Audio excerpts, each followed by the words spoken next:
जय हिंद मित्रों, Kalyani IAS academy में आप सभी का हार्दिक स्वागत है। दोस्तों, आज की इस वीडियो में प्राकृतिक आपदा के अंतर्गत हम दो आपदाओं का अध्ययन करेंगे, जिसमें एक आपदा होगी सूखा और दूसरी आपदा होगी मरुस्थल। दोनों ही एक दूसरे से संबंध हैं। जब सूखा बहुत अधिक समय तक के लिए पड़ता है या बारिश की मात्रा बहुत कम हो जाती है तो वह धीरे धीरे मरुस्थल का रूप धारण कर लेती है। चलिए पहले हम देख लेते हैं सूखा को। तो सूखा क्या है? एक प्राकृतिक आपदा है। इसे आपदा क्यों कहा जाता है? क्योंकि यह बहुत विस्तृत क्षेत्र में बहुत ज़्यादा जन धन और प्रकृति को नुकसान पहुंचाती है। यह ऐसी चरम घटना होती है जो है वर्षा की कम मात्रा के कारण उत्पन्न होती है। यदि हम सूखे की परिभाषा की बात करें तो सूखा एक ऐसा प्राकृतिक संकट है। क्या है? प्रकृति का संकट है जो एक मौसम में या एक मौसम में या उस मौसम में उससे अधिक समय के लिए सामान्य वर्षा के कम होने के कारण उत्पन्न होता है। अर्थात जो वर्षा का औसत होना चाहिए वह ना होकर वर्षा बहुत कम हो और यह वर्षा लंबे समय तक कम हो, जिसके कारण सूखे जैसी स्थिति उत्पन्न होती है।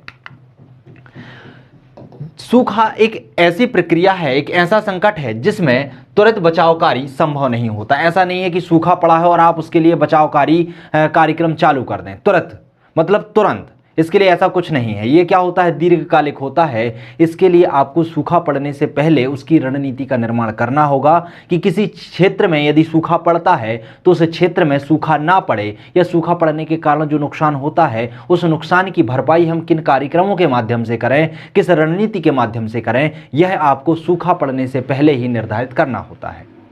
सूखा पड़ते समय आप तुरंत कोई कार्रवाई नहीं कर सकते हैं कि नहीं सूखा पड़ा है तो हम व्यक्तियों के लिए खाना पहुंचा दें या फिर संकट की घड़ी में उनके लिए और कोई व्यवस्था कर दें। तो ऐसा कुछ नहीं है। इतना ज़्यादा नुकसान सूखे के द्वारा नहीं पहुंचता है, लेकिन सूखे के द्वारा कृषि बर्बाद हो जाती है, जिसके कारण खाद्यान्न की समस्या उत्पन्न होती है। भारत की बात करें तो भारत में 77 ऐसे जिलों की पहचान की गई है जहां पर वर्षा 75 सेंटीमीटर से क्या होती है? कम होती है। और यदि वर्षा 25 सेंटीमीटर से कम हो तो वहां पर मरुस्थल का निर्माण हो जाता है। तो भारत में 77 ऐसे जिले पहचान किए गए हैं जहां पर सूखे की संभावना बनी रहती है, जहां पर वर्षा जो है 75 सेंटीमीटर से कम होती है। यह कैसी वर्षा है? वार्षिक वर्षा, मतलब वर्ष भर में, चाहे वह बरसात का मौसम हो, चाहे शीत ऋतु हो, चाहे ग्रीष्म ऋतु हो, कुल मिलाकर पूरे वर्ष भर में जो वर्षा है वो 75 सेंटीमीटर से भी कम होती है। मध्य प्रदेश, महाराष्ट्र, कर्नाटक, उत्तर प्रदेश और राजस्थान तथा गुजरात के कई ऐसे जिले हैं जो सूखे से प्रभावित रहते हैं। मध्य प्रदेश की बात करें तो मध्य प्रदेश में जो बुंदेलखंड वाला क्षेत्र है वह सूखाग्रस्त क्षेत्र लगभग हर वर्ष घोषित कर दिया जाता है। क्यों? क्योंकि वहां पर जो वर्षा की मात्रा है वर्ष भर में 75 सेंटीमीटर से भी कम होती है। बात करते हैं सूखे की स्थिति को किन वर्गों में रखा जा सकता है, अर्थात सूखे की स्थिति को हम किन किन वर्गों में रखकर समझ सकते हैं। तो देखिए, सूखे कई प्रकार के होते हैं। जैसे कि एक होता है सामान्य सूखा। सामान्य सूखा क्या कहलाता है? जहां पर वर्षा 100 सेंटीमीटर से कम हो, वहां पर फसल उत्पादन के लिए किसकी आवश्यकता पड़ेगी? सिंचाई की आवश्यकता पड़ेगी, क्योंकि पर्याप्त वर्षा तो नहीं हो पा रही जो कि फसल के उत्पादन के लिए आवश्यक है। वर्षा कम हो रही है तो वृक्षों के लिए या पौधों के लिए या फसल के लिए जो आवश्यक जल है वह हम कहां से उपलब्ध कराएंगे? सिंचाई के माध्यम से उपलब्ध कराएंगे। तो ऐसे स्थान जहां पर 100 सेंटीमीटर से कम वर्षा हो और पौधों को या फसलों को उगाने के लिए सिंचाई की आवश्यकता हो, वहां पर जो सूखा होता है उसे सामान्य सूखा कहा जाता है या सामान्य सूखा की श्रेणी में रखा जाता है। उदाहरण के लिए गुजरात एवं राजस्थान के कुछ जिले हैं जहां पर यह स्थिति देखने को मिलती है। कौन सी स्थिति? सामान्य सूखे की स्थिति। फिर आता है मौसमी सूखा। मौसमी सूखा मतलब एक औसत मौसम या सामान्य वर्ष की बात करें तो सामान्य वर्ष में यदि औसत वर्षा 75 सेंटीमीटर या उससे भी कम हो तो वो क्या कहलाता? मौसमी सूखा कहलाता। कहा जाता है कि पूरा मौसम का मौसम सूखा निकल गया, यहाँ पर वर्षा बहुत कम हुई है। अर्थात जहां पर औसत वर्षा कैसी हो? 75 सेंटीमीटर उससे भी कम हो तो वहां पर मौसमी सूखा कहलाता है। फिर आता है कृषिगत सूखा। कृषिगत सूखा क्या कहलाएगा? तो जब मिट्टी में, ध्यान रखना किसमें? मिट्टी में नमी की मात्रा इतनी कम हो जाए कि वह पौधों के लिए जो उपयुक्त नमी की आवश्यकता होती है वह उसकी पूर्ति ना कर पाए, तो उसके कारण जो फसल होती है वह बर्बाद हो जाती है। इस कारण जो सूखा उत्पन्न होता है उसे कृषिगत सूखा कहा जाता है। अर्थात मिट्टी में जब नमी की मात्रा कम हो जाए तो उसे कृषिगत सूखा कहा जाता है। फिर आता है आपका जलीय सूखा। जलीय सूखा क्या कहलाता है? जब कभी भूमिगत जल का स्तर नीचे की ओर घटने लगे, तालाब, नहरें ये क्या होने लगी? सूखने लगे, तो इससे जो सूखे की स्थिति उत्पन्न होती है उसे कहा जाता है जलीय सूखा। क्लियर हुआ? जलीय सूखा किसे कहते हैं? भूमिगत जल स्तर के नीचे घटने के कारण। अब चूंकि नीचे घटेगा जल स्तर, तो जो सतही जल होगा उसमें जो अवशोषण की क्षमता है पृथ्वी में वो ज़्यादा बढ़ जाएगी, तो जो तालाब होंगे, जो झरने होंगे, जो नहरें होंगी, वह बहुत तीव्र गति से सूखने लगेंगी, क्योंकि उनका जल पृथ्वी के नीचे या पृथ्वी के अंदर की सतहों में जाने लगेगा, जिसके कारण पृथ्वी की ऊपरी सतह पर सूखे की स्थिति निर्मित हो जाती है और इसे ही जलीय सूखा की श्रेणी में रखा जाता है। फिर आता है सामाजिक और आर्थिक सूखा। क्या आता है? सामाजिक आर्थिक सूखा। जब किसी कारण से फसल नष्ट हो जाए या बर्बाद हो जाए, और बर्बाद हो जाने के कारण समाज में खाद्य पदार्थों की उपलब्धता में कमी आ जाए, अर्थात उनको खाद्य पदार्थ पर्याप्त मात्रा में ना मिल पाए और उनकी आय भी गिरावट हो जाए, तो उससे जो सूखे की स्थिति उत्पन्न होती है उसे सामाजिक आर्थिक सूखा कहा जाता है। अर्थात जब किसी कारणवश, कोई भी कारण हो, चाहे वर्षा कम हो या फिर ओले वृष्टि हो जाए या फिर कुछ भी हो जाए, उसके कारण यदि वहाँ की फसल बर्बाद हो जाती है, खाद्यान्न की कमी आ जाती है और साथ ही साथ लोगों की आय में गिरावट भी हो जाती है, तो वह जो स्थिति होती है उसे सामाजिक आर्थिक सूखा के अंतर्गत रखा जाता है। एक आता है पारिस्थितिकीय सूखा। पारिस्थितिकीय सूखा क्या होता है? पारिस्थितिकीय सूखा की स्थिति प्राकृतिक परिस्थितियों की तंत्र के निष्प्रभावी होने के कारण उत्पन्न होती है। अर्थात जो पारिस्थितिकी तंत्र है वो यदि निष्प्रभावी हो जाता है और निष्प्रभावी होने के कारण वनस्पति को और जीव जंतुओं को नुकसान होने लगे, जीव जंतु मरने लगे, तो उस स्थिति को क्या कहा जाता है? पारिस्थितिकी सूखा कहा जाता है। तो यदि आपसे 3 नंबर में कोई भी सूखा पूछ लिया जाए, सूखे का कोई भी प्रकार पूछ लिया जाए, तो वह आप अच्छे से लिख पाएंगे। क्लियर है? चाहे वह जलीय सूखा पूछे, चाहे सामाजिक आर्थिक सूखा पूछे, चाहे सामान्य सूखा पूछे, चाहे कृषिगत सूखा पूछे, कोई भी सूखा पूछे, तो आपको सूखे की स्थिति पता होना चाहिए कि जलीय सूखा किसे कहते हैं, सामाजिक आर्थिक सूखा किसे कहते हैं, पारिस्थितिकी सूखा किसे कहते हैं, सामान्य सूखा किसे कहते हैं और वार्षिक सूखा किसे कहते हैं। तो ये जो सूखे की स्थिति होती है वह आपको क्लियर होना चाहिए, क्योंकि यह 3 नंबर में या 5 नंबर में आपसे पूछी जा सकती है। 11 नंबर का प्रश्न भी यहां से पूछा जा सकता है। 11 नंबर के प्रश्न में आपसे सीधा पूछ लिया जाएगा, सूखे के वर्गीकरण को स्पष्ट कीजिए, सूखे कितने प्रकार के होते हैं और उनकी परिभाषा सहित आपको बताना होगा। आगे बढ़ते हैं और हम देखते हैं कि आखिर जो सूखे पड़ते हैं या सूखा पड़ता है तो उससे मानव पर या समाज पर या प्रकृति पर क्या प्रभाव पड़ते हैं। तो नॉर्मल सा यदि आप अच्छे से सोचते हैं तो सूखे की स्थिति के कुप्रभाव आपको वैसे ही समझ में आ जाएंगे जैसे कि हमने परिभाषा में पढ़ा हुआ है, नॉर्मल तरीके से। क्योंकि जब कहीं पर यदि सूखे की स्थिति होती है, औसत वर्षा कम होती है, तो वहां पर नमी की मात्रा मृदा में कम हो जाएगी, तो पौधों को उगने की समस्या बढ़ जाएगी। पौधों के उगने के लिए जो आवश्यक नमी की आवश्यकता होती है वह उसे पूर्ण रूप से नहीं मिल पाएगी। साथ ही साथ लोगों की आय कम होने लगेगी, लोगों के लिए खाद्यान्न की कमी हो जाएगी, पीने के लिए सतही जल उपलब्ध नहीं होगा, तालाब सूखने लगेंगे, जो नहरें हैं वह भी सूखने लगेंगी और भूमि धीरे धीरे बंजर होती जाएगी। तो चलिए हम इनको व्यवस्थित तरीके से समझ लेते हैं सूखे के प्रभाव को। तो सूखे से क्या होगा? सारा क्षेत्र बंजर दिखाई देने लगता है। बंजर क्यों दिखाई देने लगता है? क्योंकि वहां पर एक तो वर्षा कम होती है और वर्षा कम होने के कारण साथ ही साथ वहां का जो जमीन का या भूमि का जो जल स्तर होता है वो धीरे धीरे नीचे की ओर गिरने लगता है, और जब जल स्तर नीचे की ओर गिरने लगता है तो जो मृदा में नमी होती है वह भी अवशोषण होकर या तो वाष्पित हो जाती है या पृथ्वी के नीचे वाली सतहों में चली जाती है, जिसके कारण वहां की जो जमीन होती है उसमें दरारें पड़ जाती हैं और बंजर के समान दिखाई देने लगती है। वहां पर वनस्पतियां ज्यादा जन्म नहीं ले पाती हैं। साथ ही साथ जलाशय सूख जाते हैं। पालतू और अन्य प्राणियों के लिए भारी क्षति होती है। पालतू जो पशु होते हैं या फिर अन्य प्राणी होते हैं उनके लिए जल की आवश्यकता पूरी नहीं हो पाती, अर्थात जल की कमी होने लगती है। कृषि उपज में भारी कमी होने लगती है। मानव एवं पशुओं के लिए भोज्य पदार्थों की कमी होने लगेगी। सरल सी बात है कि मानव या पशुओं के लिए भोजन कहां से प्राप्त होता है? कृषि से प्राप्त होता है, और जब कृषि में ही उत्पादन कम हो जाएगा तो साधारण सी बात है कि जो मानव हैं या जीव जंतु हैं उनके लिए जो खाद्यान्न है उसकी आपूर्ति भी क्या हो जाएगी? कम हो जाएगी।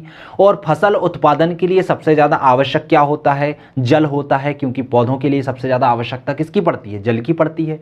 और सूखे की स्थिति यदि होती है, वर्षा कम होती है, जल स्तर कम हो जाता है, पानी उनके लिए देने के लिए, सिंचाई के लिए उपलब्ध जल की मात्रा कम हो जाती है, तो फसल उत्पादन भी स्वतः क्या हो जाएगा? कम हो जाएगा। नदियां एवं कुएं सूख जाते हैं, जिससे पेयजल की कमी हो जाती है। चूंकि सूखे की स्थिति में मैंने बताया था कि एक भूमिगत सूखा भी होता है, जिसके अंतर्गत जो भू स्तर का जल होता है वह रिसकर नीचे की ओर चला जाता है, जिसके कारण जो सतही जल होता है उसमें वह जल रिसने लगता है पृथ्वी के अंदर की ओर, और बाष्पीकरण की दर भी बढ़ जाती है, क्योंकि जहां पर सूखे की स्थिति होती है, वर्षा कम होती है, वहां पर तापमान भी अधिक होता है, गर्मी ऋतु की समय अवधि बढ़ जाती है, जिस कारण से जल वाष्प उत्सर्जित भी होने लगता है। इस कारण से जो कुएं होते हैं, तालाब होते हैं या नहरें होती हैं, वह सूखने लगती हैं। और लोगों के लिए पेयजल की उपलब्धता कहां से होती है? या तो वह नदियों से पानी लेते हैं, या बोरवेल से पानी लेते हैं, या झरनों से पानी लेते हैं, तालाबों से लेते हैं, या नहरों से लेते हैं। तो ये चीजें क्या होने लगती? सूखने लगती हैं। एक विशेष मौसम में आके, गर्मी के मौसम में आके इनमें जल की मात्रा बहुत कम हो जाती है, जिससे जीव जंतुओं के लिए जो पीने का पानी होता है, जो पेयजल होता है, उसकी उपलब्धता धीरे धीरे कम हो जाती है। फसलों में रोग लगने लगते हैं, क्योंकि यदि जो फसलें होती हैं उनके लिए पर्याप्त मात्रा में जल उपलब्ध नहीं हो पाता, सिंचाई के लिए जल उपलब्ध नहीं हो पाता है, तो जल की कमी के कारण उनमें बहुत सारे रोग लगने लगते हैं। उनमें कीड़े मकोड़े, टिड्डियां लगने लगती हैं, उनमें सूखा रोग लग जाता है, पत्तियां सूखने लगती हैं, वह अपनी पत्तियां गिरा देती हैं। तो बहुत सारे रोग जन्म लेने लगते हैं फसलों में। विभिन्न प्रकार के प्राणियों से फसलों को खतरा हो जाता है। सीधी बात है, जो रोग लगते हैं ऐसे ही प्राणियों से भी पौधों को क्या हो जाता है? फसलों को खतरा होने लगता है। मत्स्य उत्पादन में कमी आने लगती है, क्योंकि जैसे ही झरने, तालाब या नहरें सूखने लगेंगी तो उनसे ही हमें मत्स्य उत्पादन प्राप्त होता है, और जब वो सूखने लगेंगे तो मत्स्य उत्पादन में भी स्वतः कमी आ जाएगी। अब सूखे की समस्या तो हमने देख ली है कि सूखे से क्या क्या समस्याएं उत्पन्न होती हैं। अब हम देखते हैं कि आखिर सूखे से बचा कैसे जा सकता है। तो सरल सी बात है कि सूखे के कारण जो समस्याएं आ रही हैं, सूखा आ कैसे रहा है, सूखा बढ़ कैसे रहा है? तो एक तो वर्षा की मात्रा की कमी के कारण सूखा होता है। तो हमें क्या करना पड़ेगा?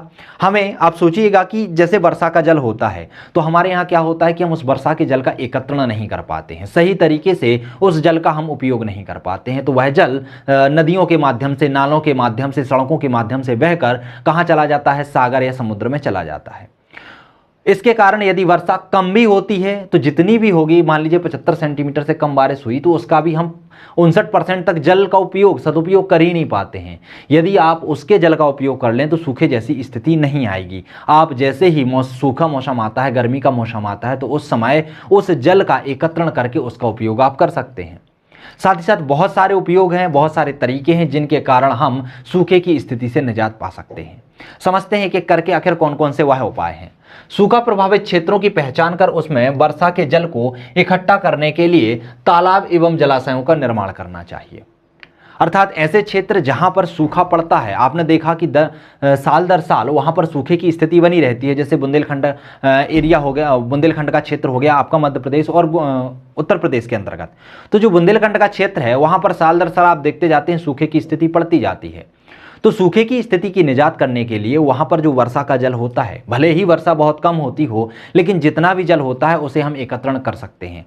इसके लिए बहुत सारी तकनीकें होती हैं। वर्षा के जल को एकत्रण करके आप गड्ढे बना करके उसका एकत्रण कर सकते हैं, कुओं का निर्माण करके एकत्रण कर सकते हैं, और इसके बाद आप तालाब और जलाशयों का निर्माण करके भी जो जल है उसका एकत्रण कर सकते हैं। इसके लिए मध्य प्रदेश सरकार बहुत अच्छी योजना चला रही है, जिसे कहा जाता है बलराम ताल योजना। तो यह बलराम ताल योजना कृषि के लिए जल की उपलब्धता कम ना हो पाए या सूखे की स्थिति से फसलों को नुकसान ज़्यादा ना हो पाए और किसानों की आय डबल हो जाए, इसके लिए यह योजना चलाई जा रही है। इसमें सरकार सब्सिडी भी देती है।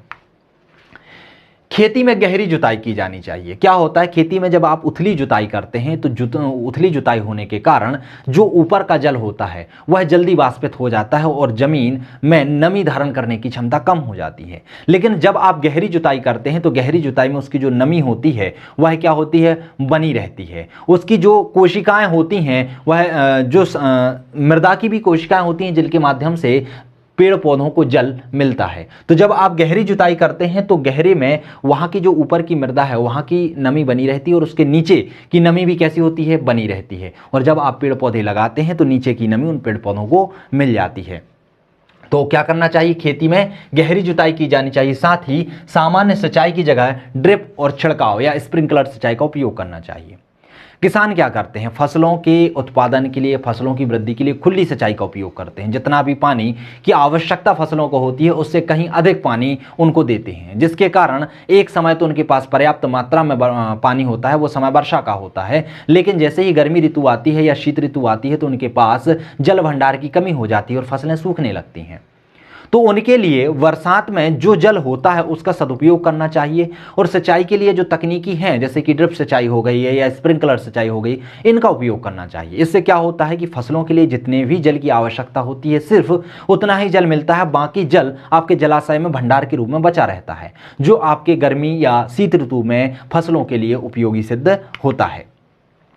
सूखे के समय सूखाग्रस्त क्षेत्रों में नहर सिंचाई की सुविधा भी उपलब्ध कराई जाना चाहिए।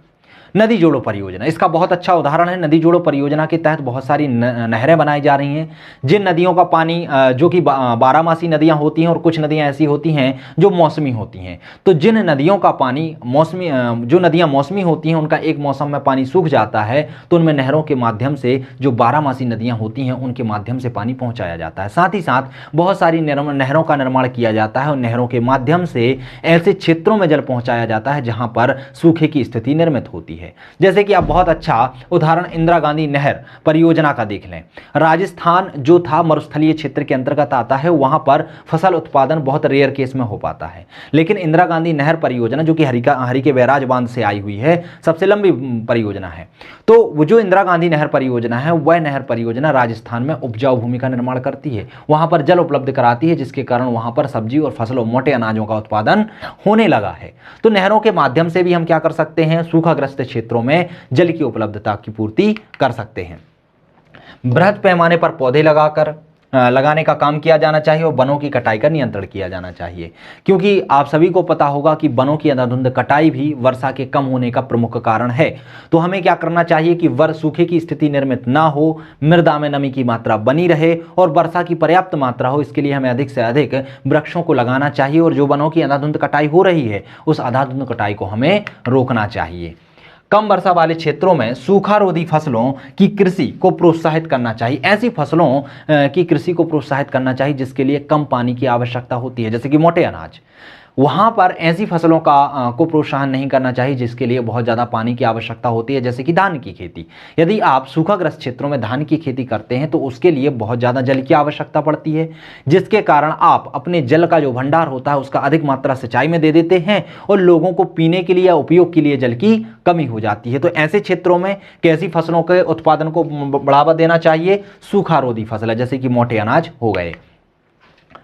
सूखे से प्रभावित किसानों को कम ब्याज पर ऋण उपलब्ध कराया जाना चाहिए। इनके लिए रोजगार उन्मुखी योजना तैयार करनी चाहिए, साथ ही लोगों के लिए जल संरक्षण के उपाय से भी अवगत कराना चाहिए। जो भी सूखाग्रस्त क्षेत्र हैं वहां पर किसानों के लिए या लोगों के लिए कम ब्याज पर ऋण उपलब्ध कराया जाना चाहिए ताकि वह अपनी जीविका को सुचारू रूप से चलाने के लिए कोई अन्य संसाधन को जुटा सकें। साथ ही साथ जल का संरक्षण किस तरीके से किया जाए, जल का दुरुपयोग अधिक से अधिक ना हो, जल का हम उपयोग सदुपयोग तरीके से बहुत अधिक मात्रा में कर पाएं, इसके लिए जो भी उपाय होते हैं, जो भी तकनीकी होती हैं, उनका उन्हें प्रशिक्षण देना चाहिए। तो सूखे से बचने के बहुत सारे उपाय हैं। हमने बहुत सारे उपाय में से कुल 6 उपायों को ही देखा है, बाकी आप अपने मन से भी बहुत सारे उपाय जोड़ सकते हैं, क्योंकि सूखे की स्थिति से तो सभी लोग अवगत होते हैं। बात करते हैं सूखाग्रस्त क्षेत्र विकास कार्यक्रम DPAP। ये डी नहीं है, यहाँ पर क्या है, DPAP है। तो इस कार्यक्रम की शुरुआत 5वीं पंचवर्षीय योजना में की गई थी। कब की गई थी? 5वीं पंचवर्षीय योजना के तहत की गई थी और इसका उद्देश्य था कि मृदा या भूमि में जल जैविक संसाधन आदि प्राकृतिक संसाधनों के अनुकूलन उपयोग के द्वारा सूखे की गहनता को कम किया जाना चाहिए। क्या था? इसका था कि भूमि में जल या जैविक जो संसाधन है उनके माध्यम से जो उसमें सूखे की स्थिति उत्पन्न हो रही है उसको कम करना, साथ ही साथ गरीब जनसंख्या की आय में वृद्धि करना, क्योंकि जो सूखाग्रस्त क्षेत्र होते हैं वहाँ के लोगों के पास रोजगार की कमी हो जाती है, जो कृषि संसाधन हैं उनमें कमी होने लगती है, क्योंकि जो खाद्यान्न है उसकी कमी हो जाती है और किसानों के पास आय भी कम हो जाती है, इसलिए वहाँ पर गरीब जनसंख्या बहुत ज़्यादा मात्रा में हो जाती है। तो गरीब जनसंख्या की आय में वृद्धि हो, ऐसे संसाधन उन्हें जुटाना इस कार्यक्रम का मुख्य उद्देश्य था। सूखाग्रस्त क्षेत्र में पारिस्थितिकी संतुलन को बनाए रखना, पारिस्थितिकी संतुलन बिगड़ ना पाए इसका भी बहुत ध्यान रखना। तो इसके उद्देश्य थे। इसके उद्देश्य के साथ सूखाग्रस्त क्षेत्रों के समाधान के लिए बहुत सारे उपाय सुझाए गए, जैसे कि लघु एवं सूक्ष्म सिंचाई संसाधनों एवं तकनीक का प्रयोग करना। इसमें कहा गया कि लघु एवं सूक्ष्म सिंचाई साधनों का उपयोग करिए, जैसे कि ड्रिप सिंचाई हो गया, स्प्रिंकलर सिंचाई होगा, इसका आप उपयोग करेंगे तो जल की बर्बादी कम होगी। मृदा या मिट्टी में नमी संरक्षण द्वारा शुष्क कृषि के विकास को प्रोत्साहन देना चाहिए। शुष्क कृषि मतलब ऐसी फसलें जिसके लिए पानी की कम आवश्यकता होती है, ऐसी फसलों को उगाना चाहिए। वनीकरण का विस्तार करना चाहिए, बोलते हैं कि अधिक से अधिक वृक्ष लगाना चाहिए और जो वनों की अनंत कटाई उसको कम करना चाहिए। पारिस्थितिकीय के अनुरूप कृषि प्रणाली तथा फसल प्रतिरूप का विकास किया जाना चाहिए, अर्थात वहाँ की जैसी परिस्थिति है उसके अनुकूल है वहाँ पर जो फसल का प्रतिरूप है उसको हमें अपनाना चाहिए। पेयजल की सुविधा का विस्तार करना चाहिए, अधिक से अधिक लोगों को अधिक से अधिक जल उपलब्ध हो सके ताकि वह अपनी पेयजल की आवश्यकता की पूर्ति कर सकें। इसके लिए उन्हें पेयजल की सुविधा का विस्तार करना चाहिए। सूखे की स्थिति में सामुदायिक परिस्थितियों के निर्माण के माध्यम से रोजगार प्रदान करना चाहिए, अर्थात ऐसे समुदायों का गठन करना चाहिए, सामुदायिक परिसंपत्तियों का निर्माण करना चाहिए जिसके माध्यम से वहाँ के जो लोग हैं उनके लिए रोजगार उपलब्ध हो सकें। तो इस योजना के यह समाधान बिंदु थे जिसमें उन्होंने अपने प्रतिवेदन में इनको प्रस्तुत किया। अब बात करते हैं हम अगली आपके आपदा की, कि आपकी अगली आपदा कौन सी है। तो सूखे की ही विकराल स्थिति जो होती है वह मरुस्थल का रूप धारण कर लेती है। भूमि जब सूखे की स्थिति बहुत अधिक समय तक रहती है और भूमि धीरे धीरे बंजर होने लगती है तो उससे ही मरुस्थल का निर्माण होता है।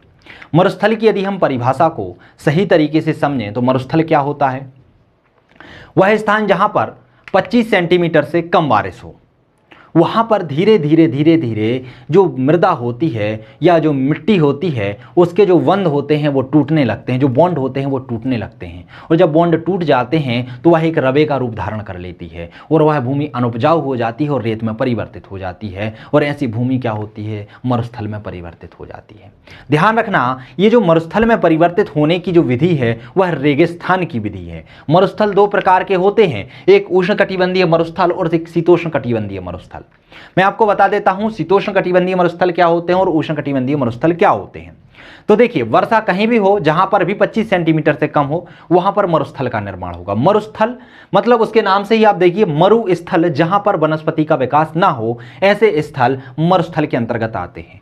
अब वह शीत क्षेत्र के अंतर्गत भी आ सकते हैं और उष्ण क्षेत्र के अंतर्गत भी आते हैं। अब शीत क्षेत्र और उष्ण क्षेत्र क्या होते हैं, तो दोस्तों हम विश्व भूगोल के अंतर्गत कई बार पढ़ चुके हैं कि जो 0 डिग्री अक्षांश है जिसे विषुवत रेखा कहा जाता है, इसके उत्तर में कर्क रेखा होती है 23.5 डिग्री अक्षांश पर, 23.5 डिग्री उत्तरी अक्षांश पर कर्क रेखा होती है और 23.5 डिग्री दक्षिणी अक्षांश पर क्या होती है, मकर रेखा होती है। और सूर्य की किरणें इन दोनों रेखाओं के मध्य में सीधी चमकती रहती हैं, लेकिन कर्क रेखा के उत्तर में और मकर रेखा के दक्षिण में सूर्य की किरणें तिरछी होती हैं, लंबवत नहीं पड़ती हैं। तो यहां पर तापमान की क्या हो जाती है, कमी हो जाती है। लेकिन आपने वर्षा का वितरण भी पढ़ा है कि पूरी पृथ्वी पर वर्षा समान रूप से नहीं होती है।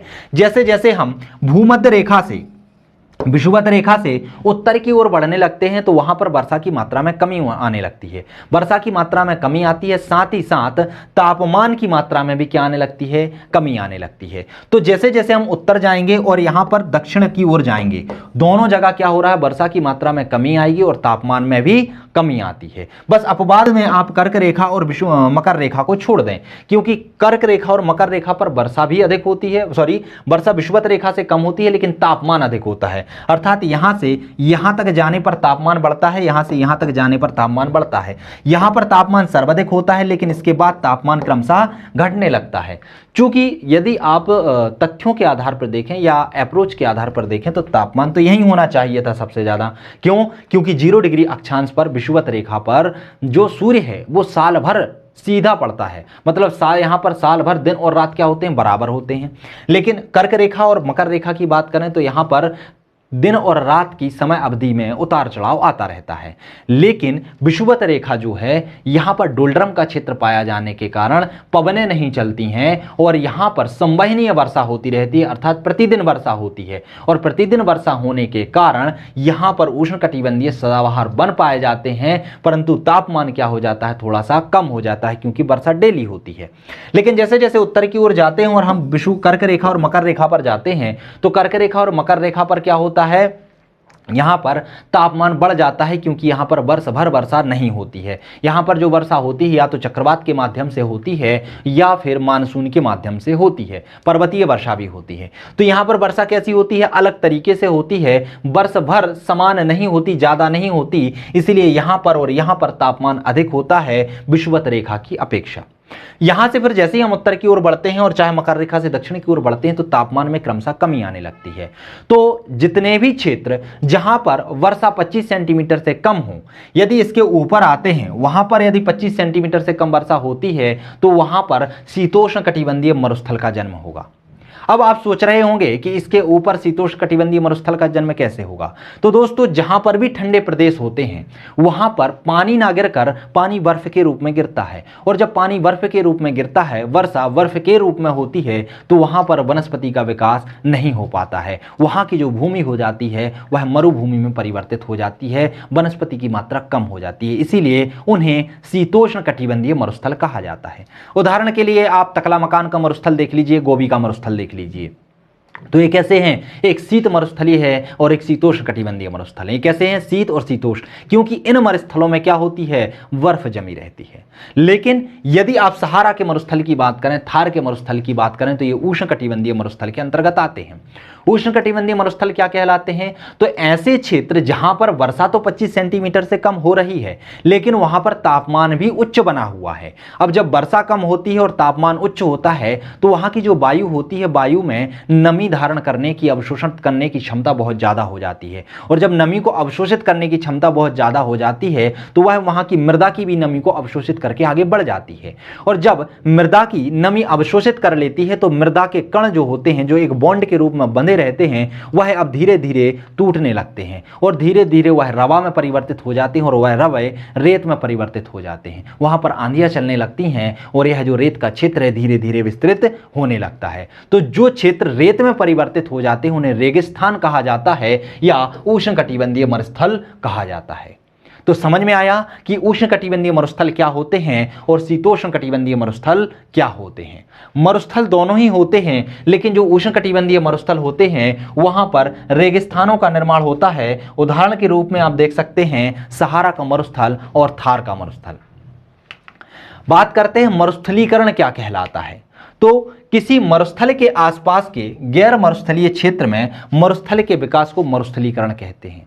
अब इसका विकास कैसे होता है, तो देखिए दोस्तों, जो रेगिस्तान वाला क्षेत्र होता है वहां पर वनस्पति बहुत कम होती है, और वनस्पति बहुत कम होती है तो जब वहां पर पवनें चलती हैं तो पवनों के मार्ग में कोई अवरोध नहीं आता, और जब अवरोध नहीं आता तो इनकी गति तीव्र हो जाती है। गति तीव्र होने के कारण यह रेत के छोटे छोटे कंकड़ों को भी अपने साथ उठा लेती है, और जैसे ही उठा के आगे की ओर बढ़ती है, मान लीजिए ये जो क्षेत्र है ये मरुस्थल वाला क्षेत्र है, रेगिस्तान वाला क्षेत्र है, लेकिन पवनों की कोई सीमा थोड़ी होती है कि यहां तक ही जाएंगी। ये पवनें आगे तक जाती हैं, और जैसे ही आगे तक जाती हैं, पेड़ पौधों से टकराती हैं, तो वहां पर उनकी गति मंद होने लगती है, और जैसे ही गति मंद होती है, वेग मंद होता है, तो वह अपने साथ जो रेत या कंकड़ पत्थर साथ में लेकर चलती हैं, वह उनका यहाँ पर उपजाऊ भूमि पर क्या करने लगती हैं, निक्षेप करने लगती हैं। और इस निक्षेप के द्वारा जो भूमि एक समय पर उपजाऊ भूमि के रूप में तब्दील थी, वह आगे चलकर कैसे मरुस्थलीय भूमि में तब्दील होने लगती है। अर्थात मरुस्थल के क्षेत्र का विस्तार क्या कहलाता है,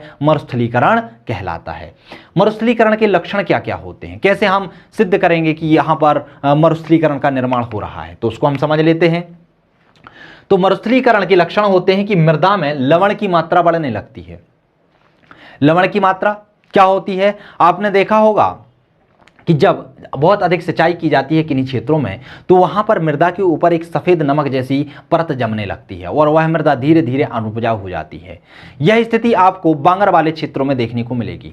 तो जो मृदा में धीरे धीरे नमक की मात्रा जमने लगती है तो उसकी उपजाऊ क्षमता कम होने लगती है, और धीरे धीरे जब उसकी उपजाऊ क्षमता कम हो जाएगी तो वह धीरे धीरे मरुस्थल में भी परिवर्तित हो जाएगी। तो क्या होता है, मृदा में लवण की मात्रा अधिक होने लगती है, नदियां एवं तालाबों में कमी आने लगती है। क्यों? क्योंकि जहां भी क्षेत्रों में गर्मी ज़्यादा होगी तो वह क्या करेंगे, वो उनकी जो वायु होगी उसमें नमी धारण करने की क्षमता अधिक हो जाएगी और वह तालाब और जो नदियां हैं उसके जल को अवशोषित करने लगेंगी। साथ ही साथ भूमि के जल स्तर में भी कमी आने लगेगी, जितना बचा हुआ जल होगा वो भूमि में अवशोषित होने की दर भी उसकी तीव्र हो जाएगी, जिसके कारण नदियाँ और तालाब बहुत तीव्र गति से सूखने लगेंगे।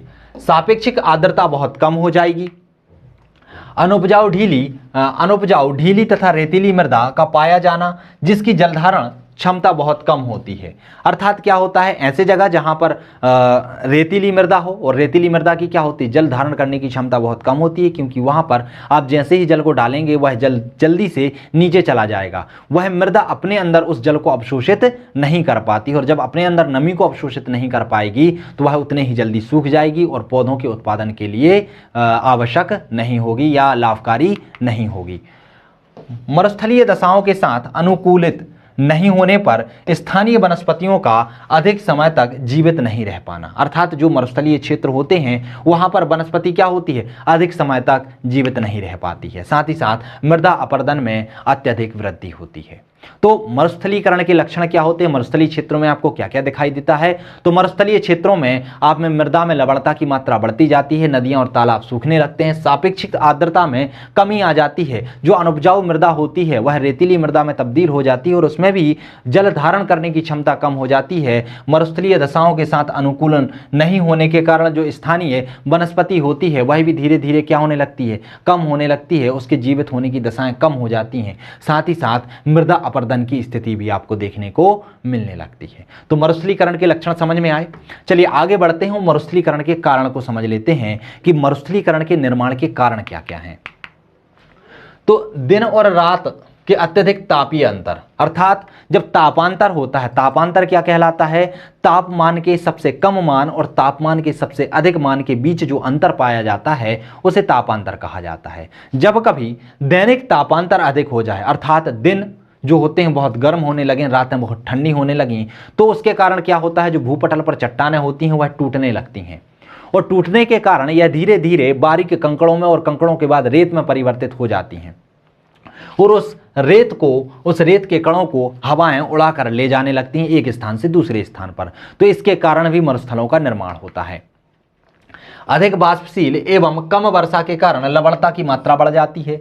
मान लीजिए तापमान बहुत ज़्यादा हो रहा है, तापमान बहुत ज़्यादा होने के कारण जो वहाँ की वायु होगी उसमें जल धारण करने की या जल को अवशोषित करने की क्षमता ज़्यादा हो जाएगी। साथ ही साथ वर्षा कम हो तो वह क्या करेगी, मृदा के संपर्क में आते ही साथ मृदा को गर्म करेगी और मृदा में उपस्थित जो नमी होगी उसको अपने साथ अवशोषित कर लेगी, और जैसे ही उसे अपने साथ अवशोषित कर लेती है वह अवशोषित करके आगे बढ़ जाती है, और मृदा में नमी की कमी होने के कारण वह छोटे छोटे कंकड़ पत्थरों में परिवर्तित हो जाती है और रेत में बदल जाती है।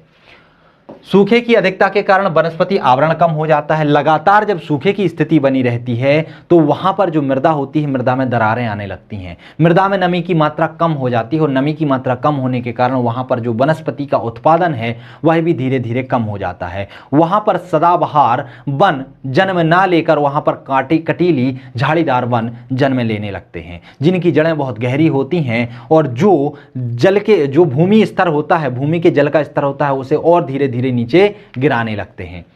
अत्यधिक गर्मी के कारण हवा में जल धारण करने की शक्ति बढ़ जाती है, इसलिए वर्षा नहीं होती है। बढ़ती जनसंख्या के कारण भी वृक्षों का कटाव बढ़ जाता है। जैसे जैसे जनसंख्या बढ़ती है लोग वृक्षों को लगातार काटते जाते हैं, अंधाधुंध वनों की कटाई करते हैं, जिसके कारण क्या होता है, वनों की कटाई होने के कारण, वनों की कमी होने के कारण वर्षा की मात्रा भी क्या हो जाती है, कम हो जाती है। आदिकाल से वर्तमान तक मनुष्य में स्थानांतरित कृषि, जिसे झूम कृषि भी कहा जाता है, उसका पाया जाना। झूम कृषि क्या होती है, जब व्यक्ति एक जगह पर वनों को काटकर उनको जलाकर फिर वहां पर खेती करता है, और जब वहां की भूमि थोड़ी सी अनुपजाऊ हो जाती है या उनकी फसल का उत्पादन थोड़ा सा कम हो जाता है तो वह उस स्थान को छोड़कर आगे बढ़ जाते हैं, फिर वनों को काटते हैं, फिर वहां पर खेती करते हैं। तो इस तरीके से एक स्थान से दूसरे स्थान पर जाना, वनों को काटना और फिर खेती करना, यह क्रिया झूम कृषि कहलाती है, स्थानांतरित कृषि कहलाती है। कहलाती है। तो यह प्राचीन काल से चली आ रही है और वर्तमान काल में भी यह अस्तित्व में है। इसके कारण भी मरुस्थल का निर्माण होता है, प्रकृति में वनस्पति की कमी होने लगती है। मरुस्थलीकरण के प्रभाव क्या होते हैं? कारण हमने देख लिया, लक्षण हमने देख लिए। अब देखते हैं कि मरुस्थल के कारण आखिर क्या क्या प्रभाव पड़ते हैं मानव पर और प्रकृति पर। तो वैश्विक जैव विविधता को कम करती है। इससे क्या होता है, जो विश्व में जैव विविधता होती है उसमें कमी आने लगती है। जैव विविधता अधिकतर कहाँ पाई जाती है? जहाँ पर वर्षा बहुत अधिक मात्रा में होती है, तापमान भी हो लेकिन तापमान के साथ साथ वर्षा भी हो। जैसे कि आप पृथ्वी की बात करें तो पृथ्वी पर जो विषुवत रेखा वाला क्षेत्र है 0 डिग्री अक्षांश, वहाँ पर तापमान भी अधिक होता है, साथ ही साथ वहाँ पर वर्षा भी प्रतिदिन होती है। इसीलिए यहाँ पर जो क्षेत्र पाए जाते हैं, यहाँ पर जो वन पाए जाते हैं, वहाँ पर उष्णकटिबंधीय सदाबहार वन पाए जाते हैं और इन्हीं वनों में सबसे ज्यादा जैव विविधता भी पाई जाती है। जैसे जैसे तापमान बढ़ता जाएगा और वर्षा की मात्रा कम होती जाएगी, वैसे वैसे जैव विविधता में भी कमी आती जाएगी, चाहे वह वनस्पति की जैव विविधता हो चाहे जीव जंतुओं की हो। क्योंकि जीव जंतु और वनस्पति के लिए अच्छा माहौल कहां पर मिलता है? जहां पर उनके लिए पर्याप्त मात्रा में जल की उपलब्धता हो। विश्व में ह्यूमस भंडार को क्षति पहुंचती है। ह्यूमस भंडार जब प्रकृति ही जन्म नहीं लेगी, प्रकृति में जो वनस्पतियां हैं वो कम जन्म लेंगी, तो उसके कारण ह्यूमस की भी क्या होने लगती है? कमी आने लगती है।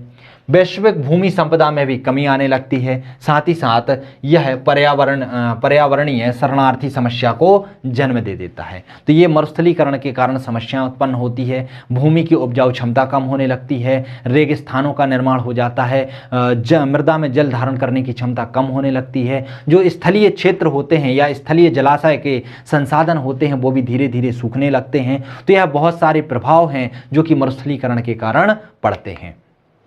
अब मरुस्थलीकरण की रोकथाम के लिए क्या क्या उपाय किए जाने चाहिए? तो जो कारण इसके लिए जिम्मेदार होते हैं उन कारणों का यदि हम निदान कर दें तो उसके कारण जो मरुस्थली की प्रकृति बढ़ती जा रही है, मरुस्थलीकरण का जो क्षेत्र बढ़ता जा रहा है, उसका हम निदान कर सकते हैं। तो देखते हैं कौन कौन सी चीजें हैं। जैसे कि मरुस्थलीकरण क्षेत्रों में वनस्पतियों की कटाई पर रोक लगा दें। यदि आप वनस्पतियों की कटाई पर रोक लगा देते हैं और साथ ही साथ अधिक से अधिक वृक्षों का रोपण करते हैं तो वहां पर धीरे धीरे वर्षा होने की संभावना भी बढ़ जाती है और साथ ही साथ जो पवन का वेग होता है उस पवन के वेग में धीरे धीरे अवरुद्ध उत्पन्न होने लगता है, जिसके कारण वह रेत को उड़ाकर उपजाऊ वाली जमीन में नहीं ले जा पाते हैं, जिससे एक रेगिस्तान का जो क्षेत्र है वह कम ही रह जाता है। वायु के मार्ग में वृक्षों की पेटी का विकास करके, मैंने अभी आपको बताया कि जब वृक्षों की पेटी लगा दी जाती है तो उससे वायु क्या होती है, उनसे टकराती है और रेत के कणों को आगे नहीं ले जाती है, जिससे कि जो उपजाऊ भूमि होती है वह उपजाऊ ही बनी रहती है। उचित प्रबंधन द्वारा भूमि संरक्षण किया जाना। जल प्रबंधन बहुत अच्छे से करना चाहिए, भूमि का प्रबंधन करना चाहिए, गहरी जुताई की जानी चाहिए। तो इसके कारण भी आप मरुस्थलीकरण को रोक सकते हैं। उपलब्ध जल जैसे भूमिगत या वर्षा का जल है उसका उचित उपयोग किया जाना चाहिए। जिस तरीके से हम जल को बर्बाद करते हैं, जल को दूषित करते हैं, तो उसके प्रति मनुष्य के मन में एक जागरूकता को पैदा करना चाहिए। लोगों को जागरूक कर उन्हें प्रशिक्षित करना चाहिए कि जल का हम उचित उपयोग कैसे कर सकते हैं, साथ ही साथ जल को हम स्वच्छ जल में कैसे तब्दील कर सकते हैं, वर्षा के जल को हम एकत्र कैसे कर सकते हैं, उसका अधिक से अधिक हम उपयोग कैसे कर सकते हैं। तो इस तरीके का उनको प्रशिक्षण प्रदान किया जाना चाहिए। नमी संरक्षण एवं शुष्क कृषि का विकास किया जाना चाहिए। नमी का संरक्षण किया जाना चाहिए तथा ऐसी फसलों का विकास किया जाना चाहिए जिनके लिए पानी की आवश्यकता कम हो। साथ ही साथ जो सिंचाई के साधन हैं उनमें भी परिवर्तन किया जाना चाहिए। हमें अब खुली सिंचाई की जगह पर ड्रिप सिंचाई या स्प्रिंकलर सिंचाई का उपयोग करना चाहिए, जिसके कारण जितनी भी जल की आवश्यकता हो सिर्फ उतना ही उपयोग उसका हो, ज़्यादा उपयोग ना हो। जहाँ जल उपलब्धता हो वहाँ उसका समुचित उपयोग करना, ताकि लवणता एवं संचयन की समस्या उत्पन्न ना हो, क्योंकि जल का अधिक उपयोग करने से भी लवण की समस्या उत्पन्न हो जाती है। इसीलिए जहाँ पर जल की उपलब्धता अधिक है वहाँ पर भी जल का एक समुचित हमें उपयोग करना चाहिए। तो इतने सारे कारण हैं जिसके आधार पर हम मरुस्थलीकरण को रोक सकते हैं, अर्थात मरुस्थलीकरण को रोकने के उपाय के अंतर्गत ये बहुत सारे पॉइंट हैं। इसके अलावा भी आप बहुत सारे पॉइंट अपने हिसाब से भी जोड़ सकते हैं, जैसे कि हमें नहरों का निर्माण किया जाना चाहिए। नहरों के निर्माण के माध्यम से हम उन क्षेत्रों तक जहां पर मरुस्थल का विकास हो रहा है, पानी की कमी है, उस क्षेत्रों तक हम पानी को उपलब्ध करा सकें। तो इस तरीके से आप अपने मन से बनाकर भी कुछ पॉइंट लिख सकते हैं। लेकिन मैंने यहाँ पर 6 पॉइंट ही लिखे हैं, चाहे कारण हो, चाहे प्रभाव हो, चाहे कुछ भी हो। चाहे रोकथाम के उपाय हों, क्योंकि आपका स्कोप 5 या 6 पॉइंट लिखने का ही रहेगा। ये प्रश्न जो पूछे जाएंगे वो या तो आपसे 5 नंबर में पूछे जाएंगे या 11 नंबर में पूछे जाएंगे। 11 नंबर में यदि प्रश्न बनता है तो उसमें 2 या 3 प्रश्न समाहित होते हैं, इसलिए आप 50-60 शब्द में ही कोई भी टॉपिक लिख सकते हैं और ज़्यादा जानकारी कोई मतलब नहीं है, क्योंकि आप ज़्यादा पढ़ेंगे तो आप में कन्फ्यूजन बहुत ज़्यादा पैदा होगा। दूसरी बात यह है कि आप कम पढ़ें पर अच्छा पढ़ें। उससे क्या होगा, आखिरी टाइम पे जब आप पेपर के टाइम पे रिवीजन करेंगे तो पेपर के टाइम पे जो रिवीजन होता है वही महत्वपूर्ण भूमिका निभाता है, क्योंकि आप यदि रिवीजन नहीं कर पाए तो आप कितना भी ज़्यादा पढ़ लें, आप वहाँ पर पेपर में जाकर उतना ही लिख पाएंगे जितना आप रिवीजन कर पाएंगे। इसलिए कम पॉइंटों को लिखें, उनको बार बार रिवाइज करें और उन्हीं को आप पुट करके आएँ एग्ज़ाम में। इससे आपके नंबर में बढ़ोतरी अवश्य ही होगी। तो दोस्तों, मरुस्थलीकरण के अंतर्गत इतना ही। इस टॉपिक में हमने प्राकृतिक आपदाओं के अंतर्गत जितनी भी आपदाएं आती हैं उनको कवर करने का प्रयास किया है, चाहे वह मरुस्थल हो, चाहे सूखा हो, चाहे बाढ़ हो, चाहे चक्रवात हो, भूकंप, सुनामी, चक्रवात जैसी क्रियाएं हमने पहली यूनिट में पढ़ी हैं। बाकी बची हुई जो प्राकृतिक आपदाएं हैं उनको हमने इसके अंतर्गत कवर करने का प्रयास किया है। साथ ही साथ इन टॉपिकों में हमने पुराने वर्षों में जिस तरीके से प्रश्न आपदा प्रबंधन से पूछे गए हैं, आपदाओं से पूछे गए हैं, उनको कवर करने का प्रयास किया है। और मैंने प्रयास किया है कि ऐसे कोई भी प्रश्न अलग से ना बने जो कि आपके टॉपिक में समाहित ना हो। मैंने जितने भी परिप्रेक्ष्य हो सकते हैं आपदा से संबंधित उन सभी को कवर करने का प्रयास किया है। तो आई होप आप लोगों को ये वीडियो पसंद आएगा। इस चीज़ को पढ़ते रहिए, अच्छे से करिए और एग्जाम में बहुत अच्छे नंबर प्राप्त करिए। मिलते हैं अगले वीडियो में अगले टॉपिक के साथ जिसमें हम आपदा प्रबंधन का अध्ययन करेंगे। तो दोस्तों, मिलते हैं हम अगले वीडियो में, तब तक के लिए नमस्कार।